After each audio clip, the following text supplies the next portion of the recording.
ایک بہن نے کئی دفعہ یہ کویسچنز کیا ہے اور اس کو میں تفصیل سے بیان نہ کر سکا، تو اب میں پہلے اس کو شامل کر لیتا ہوں۔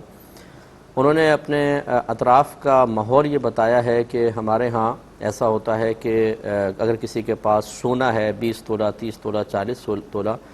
تو وہ اپنی وفات سے پہلے ہی یہ وصیت کر جاتے ہیں کہ یہ اتنا فلاں وارث کو دے دینا، اتنا فلاں کو، اتنا فلاں کو، اتنا فلاں کو، اور پھر ان کا وصال ہوتا ہے تو پھر ویسے ہی تقسیم ہوتی ہے جیسا وہ وصیت کر کے گئے ہوتے ہیں۔ تو کیا حکم شرع ہوگا؟ ویسے تو اجمالی طور پہ اس کا جواب دے چکا تھا، تفصیل تھوڑی سی یہ ہے کہ یاد رکھیں کہ وصیت کا مطلب یہ ہوتا ہے، مالی وصیت کا، کہ انسان مرنے کے بعد اس مال کو کسی جگہ صرف کرنے کا حکم دیتا ہے، اس کو کہتے ہیں مالی وصیت۔ اور نبی کریم صلی اللہ علیہ وسلم نے واضح طور پہ فرمایا کہ لا وصیت للوارث، وارث کے لیے کوئی وصیت نہیں ہے۔ مالی وصیت وارث کے علاوہ لوگوں کے لیے کی جا سکتی ہے، کسی ادارے میں دینا ہے، کسی شخص کو دینا ہے، کسی اور کی مدد کرنی ہے، تو وہاں پر وہ بھی تہائی مال میں وصیت جاری ہوتی ہے، ٹوٹل مال میں نہیں۔ اگر کوئی بالفرض یہ وصیت کر کے فوت ہو جائے میرا سارا مال فلاں ادارے میں دے دینا، جبکہ اس کے وارث بھی موجود ہوں، تو صرف 1/3 نکال کر اس ادارے میں دیا جائے گا، باقی مال میں اس کی وصیت کالعدم قرار دی جائے گی، کیونکہ وہ ورثاء کا حق ہے۔ لیکن ورثاء کا چونکہ شریعت نے خود حق مقرر کر دیا ہے تو ان کے لیے وصیت نہیں ہو سکتی ہے، یہ وصیت باطل ہے۔ ہاں یہ ضرور لکھا ہے فقہا نے کہ اگر دیگر ورثاء اس تقسیم پر راضی ہو جائیں،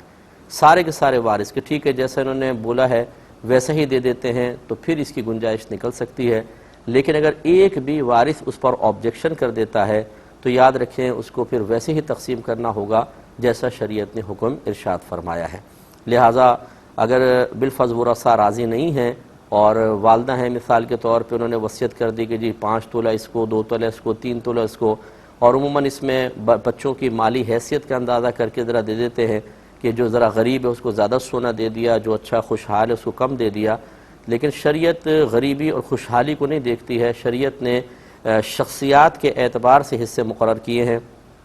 بیٹے ہیں تو اتنا حصہ اور بیٹیاں ہیں تو اتنا حصہ، کہیں قرآن و حدیث میں نہیں ہے کہ خوشحال بیٹے ہیں تو اتنا اور غریب ہیں تو اتنا، اگر بچی غیر شادی شدہ ہے تو اس میں فرق پڑے گا اور شادی شدہ ہے تو فرق پڑ جائے گا، ایسی کوئی چیز نہیں ہے، بس اس کے حساب سے ہی تقسیم کی جائے۔ خلاصہ کلام یہ کہ جیسا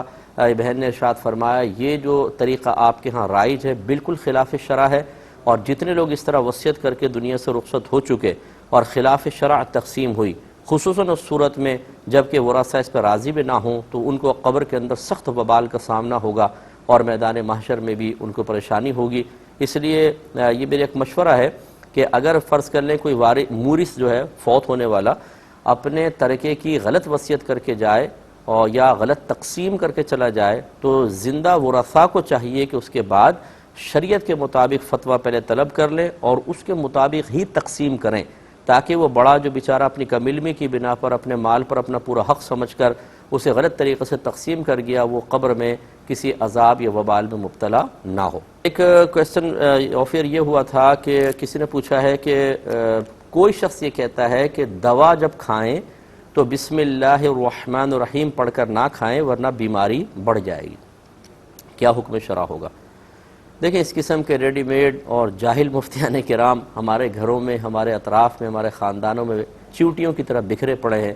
جو اپنی عقل سے چیزوں کو سوچ کر اور یہ نہیں سمجھتے کہ ہم جو بول رہے ہیں وہ چاہے آپ قصد و ارادہ کریں نہ کریں، جب آپ کوئی شرعی حکم بیان کرنے کی کوشش کرتے ہیں تو گویا کہ آپ یہ دعویٰ کر رہے ہوتے ہیں کہ اللہ تبارک و تعالیٰ اور اس کے رسول کریم صلی اللہ علیہ وسلم نے یہ فرمایا۔ یہ اچھی طرح یاد رکھیں، شریعت کے معاملے میں جب بھی آپ کلام کریں گے، آپ کا قصد و ارادہ ہو یا نہ ہو، آپ جب شرعی حکم بیان کر رہے ہیں تو اس کا مطلب ہے کہ آپ یہ دعویٰ کر رہے ہیں کہ اللہ تعالیٰ اس کے رسول نے یہ فرمایا، اور اسی وجہ سے جب کوئی جاہل غلط مسئلہ بیان کر رہا ہوتا ہے، اس کو علم نہیں ہوتا، تو نبی کریم صلی اللہ علیہ وسلم نے ارشاد فرمایا کہ اس پر زمین و آسمان کے تمام فرشتے لعنت کرتے ہیں۔ تو اچھی طرح یاد رکھیں کہ دوا پینی ہو، کچھ بھی ہو، اس سے پہلے بسم اللہ الرحمن الرحیم پڑھنی چاہیے۔ اس کا یہ مکروہ ذہن اس طرف کیوں چلا گیا کہ بسم اللہ پڑھیں گے تو بیماری میں برکت ہوگی؟ یہ کیوں نہیں سوچتا کہ بسم اللہ سے تو برکت پیدا ہوتی ہے، اور برکت جب ہوگی تو اللہ تعالیٰ شفا عطا فرمائے گا، اس دوا کے اثر کو مزید تیز فرما دے گا اور اس شخص کو صحت کاملہ حاصل ہوگی۔ لہٰذا یاد رکھیں کہ چاہے آپ دوا پی رہے ہوں، چاہے کوئی اور جائز کام کر رہے ہوں، ہر ایک سے پہلے بسم اللہ الرحمن الرحیم پڑھنا سنت کریمہ ہے۔ اس قسم کے مکروہ خیالات کو بیان کرنا اور اس کو اس طرح بیان کرنا جیسے حکم شرع ہے، یہ بیان کرنے والے کے لیے دنیا اور آخرت میں وبال ثابت ہوگا۔